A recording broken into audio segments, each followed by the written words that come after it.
Hey everybody, this is Diane again from Asian Global Press, and I am so excited to be sitting here with Hong Chau from Downsizing, and she's such an amazing, beautiful actress. How are you doing? I'm great. I'm so excited to be here back in Toronto where we shot the movie, and it's my first time at TIFF, so it's super exciting. Awesome. Can you please tell us a little bit about yourself and your background? Well, I'm Vietnamese, but I grew up in New Orleans, Louisiana, and how we ended up there is actually a pretty interesting story. My parents left Vietnam after the war, and they left by boat and ended up in Thailand, and I was actually born in a refugee camp in Thailand, and we had a sponsor family who was also a Vietnamese family in New Orleans. We weren't related to them at all. But it really was very random how we ended up there, and it was kind of through a communal generosity that this family who didn't even know who we were, weren't related to us at all, were willing to bring in another family and to share their home, and that I cannot believe that took place, and it's sort of something that I would hope happens more frequently, given everything that's going on in the world right now. Do you think that growing up in New Orleans has made a huge impact on your life? Oh, definitely, absolutely. When I was growing up there, I kind of took it for granted because I hadn't seen any other parts of the country, and I was just like, I'm dying to get out of here. I don't want to be in Louisiana anymore. And after leaving, I'm so grateful that I was able to grow up in a city that had so much culture. It was truly such a melting pot of different, of people with different sort of histories and different economic backgrounds, and the food and the music and and everything that New Orleans is known for. I have come to truly appreciate that because it is a very special city, and you don't get that even in New York or even in Los Angeles. You don't get that. But that's also another reason why I like Toronto, because it's very diverse here. You can be walking from the Rogers Center, and then like a few minutes later you're in Chinatown. Right. And that's the best. That's how it should be. You know, we are better together, and we are better when we share our ideas and our different sort of approaches to everything. Absolutely. And I was just wondering, can you tell us a little bit about your character for this film as well? Mm-hmm. Yeah. My character's name is Nakalan, and she is a Vietnamese woman who is imprisoned for her environmental and political protests, and she ends up being shrunk involuntarily and ends up in the United States in a place called Leisureland. And when you first sort of see her in the movie, she's working for Christoph Waltz's character. Oh, okay. And what were some of the challenges playing this role for you? Well, it's a very complex character.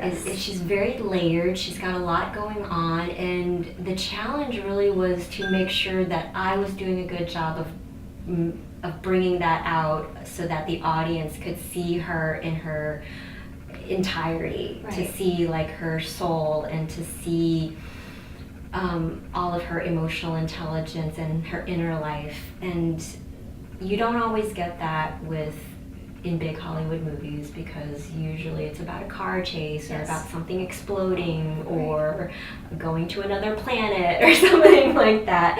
And even though this movie does have a sci-fi premise, it's really a human story, and it's about exploring our humanity. And I guess the difficulty with that is that humanity is so complex. Yes.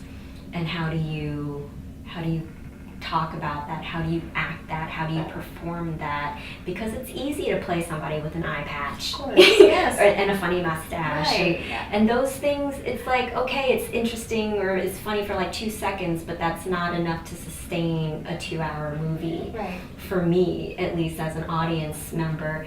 And so, you know, I didn't want to focus too much on like, oh, she's got an accent, and oh, she's an amputee, and you know, those aren't the most interesting things about the character. Right. She, it's really what she chooses to do in life that's interesting, and her worldview and how she communicates that. And I don't mean like communicate with like an accent. I mean like she's so direct. She tells all of the men around her exactly what she's thinking at every moment. And she, even though she's the person that is maybe physically the most vulnerable, she's the most unafraid.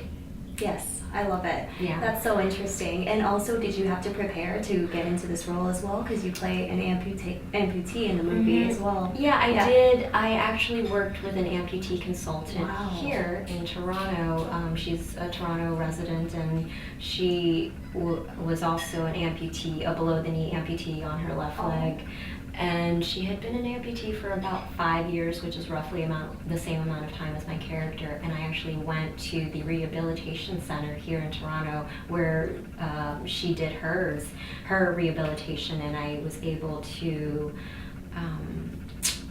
wear an apparatus that the physical therapy students use in order to understand what it's like for their patients when they're asking their patients to do certain exercises and things that we take for granted. Yes. You feel it in your body because it changes your balance, and so even very small tasks like picking up a ball from the ground, you have to sort of recalibrate and adjust your body, and you sort of like have to relearn how to do the very simple thing. Going up and down stairs going downstairs in particular is very challenging because your whole body weight is like moving forward, and so it's very easy to fall. So that was also a very enlightening experience for me because I do have people in my life who do have special needs, but this was the first time where I actually got to embody it. Yes. Wow, that is so interesting, and it's always the little things that we take for granted, for sure. Yeah. And also, I was wondering, what was it like to work with Mat on this movie as well? It was a joy. Yeah. It was a joy. All of them, Kristen Wiig, Christoph Waltz, they are all huge stars, but they're the most humble people, and they take nothing for granted, and they're so intelligent. Very, very intelligent, and I think that's why they're so funny. You have to be really intelligent to be funny. Great. Thank you so much for your time today. We are so proud of you, and we can't wait to see you in future films. Thank you.